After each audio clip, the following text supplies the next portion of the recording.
Friends, भाई बहन, mummy blogs में सभी का स्वागत करती हूँ। उम्मीद करती हूँ अच्छे हेल्थ में होंगे और परिवार का ख्याल भी रखते होंगे। तो यहाँ पंडित तो हाथ जोड़े ऐसे माताओं के सामने बैठा है जैसे भिक्षा मांग रहा हो। और यहाँ पे राधिका की मम्मी, एक माँ कम थी जो दूसरी माँ भी आ गई यहाँ पे टपक के अपनी ज्ञान वाली बातें करने के लिए। अरे राधिका की मम्मी, अपनी ज्ञान वाली बातें अपने पास ही रखा करो। आपका यहाँ कहना है पंडित को कि आप पंडित ने कोई गलत काम नहीं किया, उसने बल्कि नेक काम किया है, किसी का घर बस रहा है। तो बाय द वे किसका घर बसा, आप ही हमको समझाओ, किसका घर बसा? आपकी बेटी की राधिका का घर बस गया समर के साथ?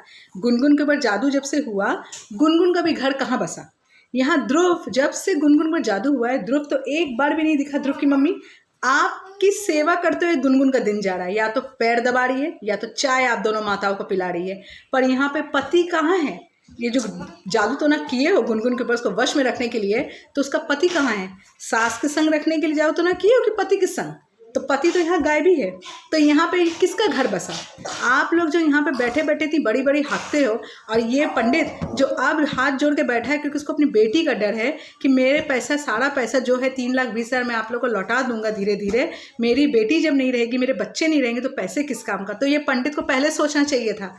वो जो गुनगुन जिसके ऊपर आपने जादू किया है पंडित जी, वो भी किसी की बेटी है, और वहाँ पे तो ऐसी किसी की बेटी है कि ना उसके पापा आ रहे हैं सामने, ना उसकी मम्मी। उसकी मम्मी को तो छोड़ ही दो भाई, पता नहीं कहाँ तड़ी पार हो गई, उसकी मम्मी तो दिखती भी नहीं है। पर पापा, गुनगुन के पापा जो हर बात में नोटों की गड्डी लेके आ जाते थे, अब तो भाई गायब ही हो गए, आते ही नहीं, जबकि बेटी का ये हाल हो गया इतने दिनों से।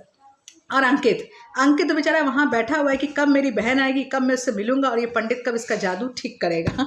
तो यहाँ पे तो गुनगुन वहाँ से अभी तक गई नहीं। गुनगुन को पता नहीं भेज जाएगा कि नहीं, पंडित लेके जा पाएगा कि नहीं।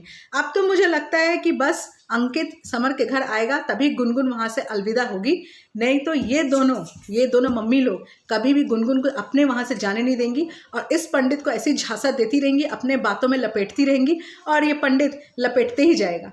जब तुम्हारे भाई ने, ब्रह्मानंद ने तुम्हें कह दिया था पंडित जी कि इन माताओं के जरिए मत जाओ, ये लोग ऐसा करती है, पुलिस से डंडे खिलाती हैं, फिर तुम लालच में आके ये काम किए क्यों? ये काम करना नहीं चाहिए था। अब लालच में आए हो तो डुबकी मारो, और डुबकी ऐसा मारो कि मार भी खाओ, डुबकी भी मार के पानी भी पियो। तो देखते हैं क्या होता है भाई। ब्रह्मानंद को तो बाथरूम का पानी पिलाया गया था, और इनको कहाँ का पानी पिलाया जाएगा, गॉड नोज। तो चलिए, जिसको आज का ब्लॉग अच्छा लगा प्लीज़ एक लाइक ज़रूर कीजिएगा, चैनल में नए प्लीज़ सब्सक्राइब जरूर कीजिएगा। तब तक के लिए बाय बाय।